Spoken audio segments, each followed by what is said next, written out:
Assalamu alaikum warahmatullahi wabarakatuh. Assalamu alaikum warahmatullahi wabarakatuh. Sauti hazijatoka, ina maana mayai yameisha. Wakati tunakuja huku tumegonga chai nzito. Sasa ajabu, baada ya masaa mawili tena sauti zisitoke. Lakini tuna imani na Sheikh kwamba baada ya hapa kuna mambo mengine mazuri. Tuendelee kuwa na matumaini.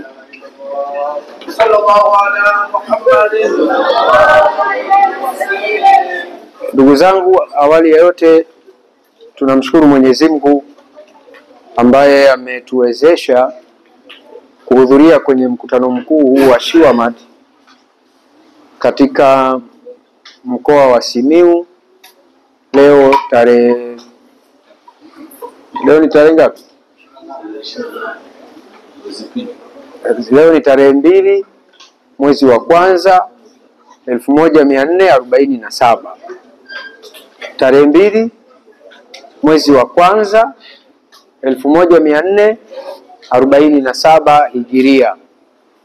Na utaona mikutano yetu mikuu, naomba tusikilizane na jazia kwenye maelezo kidogo ya Sheikh Hassan. Mikutano yetu mikuu tumekubaliana ni Jumamosi ya kwanza ya mwezi wa kwanza katika kalenda ya Kiislamu. Maanake tuna mwezi mfungo 6 unakuwa ni mwezi wa 3. Kwa hiyo tunakutana mwezi wa kwanza kwenye mwaka mpya ili kupanga matukio ya maulidi za mwaka husika. Kwa leo tarehe 2 mwezi wa kwanza, kama tulivyosema, ndo tunatoka na ratiba sasa ya maulidi zote zitakazokuwepo kwenye mwaka huu. Imekaa vizuri sana. Miaka miwili nyuma hatukuwa tumeenda vizuri na ratiba yenyewe. Manake mkutano uliopita wa 2003 tulifanya tarehe 5 mwezi wa 8 Geita. 2023 tarehe 5 mwezi wa 8. Sheikh Kabaju hatukuwa naye kwa sababu walikuwa na maradhi, lakini tunadhani kwa maulidi zetu hizi na dua tunazofanya kwenye maeneo tunayofanyia pale, Mwenyezi Mungu amemuimarisha sana. Mwaka jana kama ulivyosikia kwenye taarifa yao, tumefanya tarehe 11 mwezi wa 8 2024. Mwaka huu tumeenda sawa. Yaani maana ni Jumamosi ya kwanza na ndio tumefanya mkutano. Na imani uongozi mpya utalifanyia kazi na tutoke kabisa na tarehe ya mkutano mkuu ujao utakaofanyika mkoani Katavi. Ili wale wanafanya maandalizi mapema, kwa sababu tayari tarehe wanayo kama alivyofanya Sheikh. Kwa hiyo nilitaka nitoe utangulizi huo, lakini kubwa zaidi nimefurahi. Umemsikia hapa Ustadhi Yakubu anasema kwamba ugomvi wangu mimi na aliyekuwa mwenyekiti umeisha. Hofu yangu mimi ilikuwa, unajua uongozi hauitokani na ukubwa wa chama au taasisi au chochote. Uongozi tu kama uongozi ni mtamu. Uongozi kama hata kama itakuwa ni imamu wa msikiti wa Nyakabindi, una waumini hawa, lakini madhali tu ni imamu, unapoona kuna dalili za mtu anayeitaka hiyo nafasi yako, lazima umtengenezee tu mazingira ya fitina mapema. Kwa hiyo uongozi ni mtamu. Na hofu yangu na wasiwasi wangu mimi ilikuwa, natoka kule kwenye dua nyumbani kwa Sheikh, nilikuwa namwambia heshimu katiba. Mwenyekiti heshimu katiba. Mwenyekiti heshimu katiba. Na uzuri kwenye mapendekezo limekuja hilo. Nimeliona kwa mbali, tutalifanyia kazi. Kwamba uongozi wa mwaka mmoja kidogo unakuwa hautoshelezi kwa uongozi kutimiza majukumu. Umeona zile target zilivyokuwa. Kwa hiyo tutalifanyia kazi Mheshimiwa Mwenyekiti, jambo tunashukuru umekabidhi salama.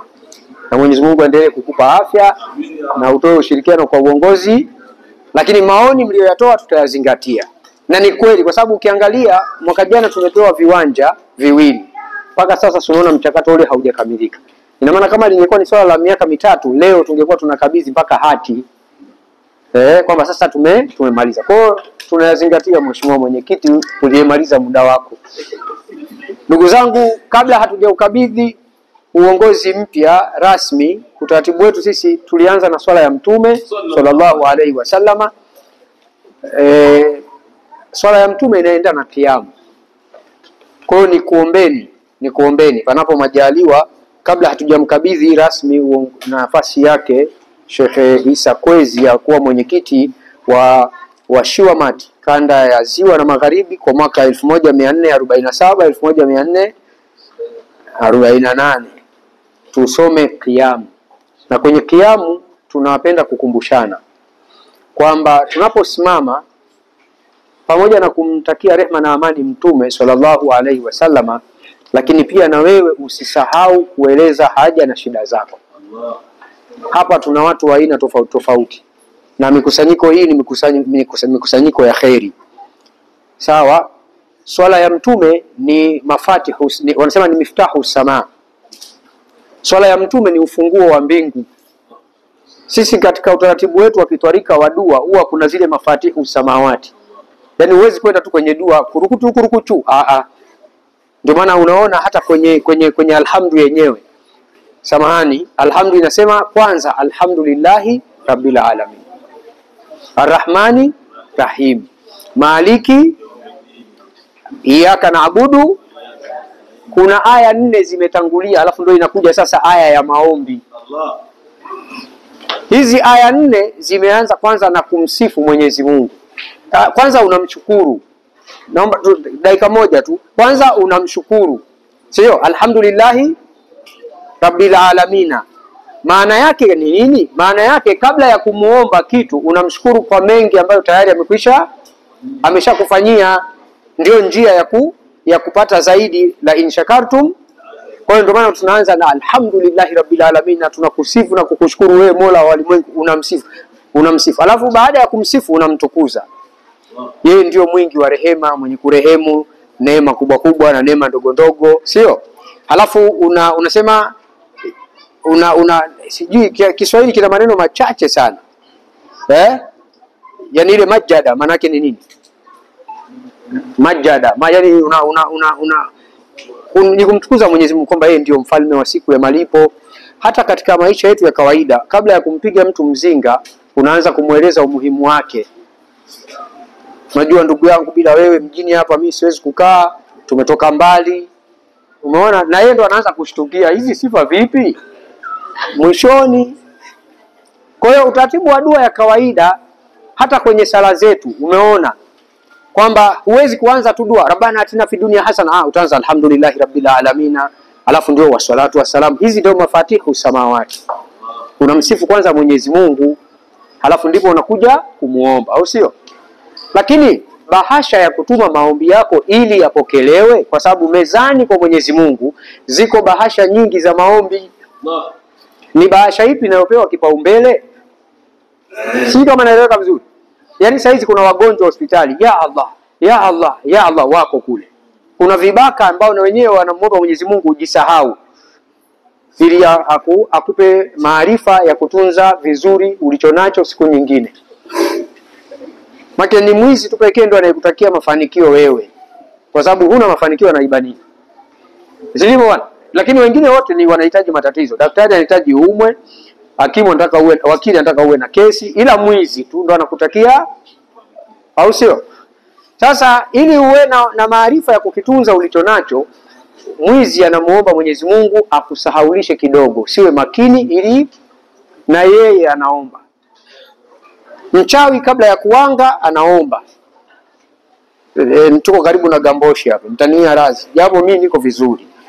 Umeona? Lakini na yeye pia anaomba. Si ndivyo bwana? Mchawi anamuomba Mwenyezi Mungu.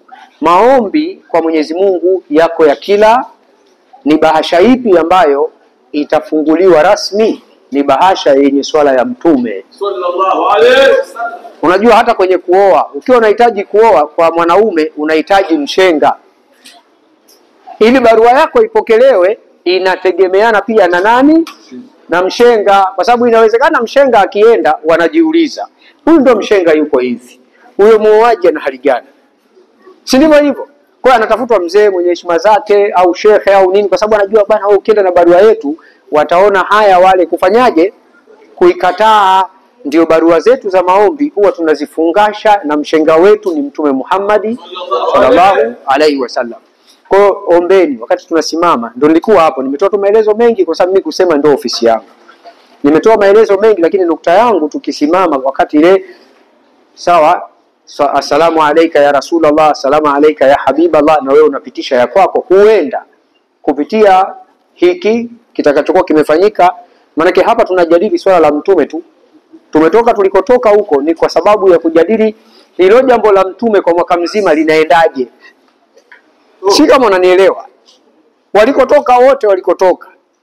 Sheikh Kabaju katoka Geita, kaacha yote, lakini lengo ni kuzipanga ratiba maulidi za mwana mtume sallallahu. Umeona? Kwa hiyo hatuwezi kuondoka bila na sisi kutaja ya kwetu, ili Mwenyezi Mungu atufanyie wepesi, Mwenyezi Mungu aturahisishie. Hapo ulipo una maadui wengi.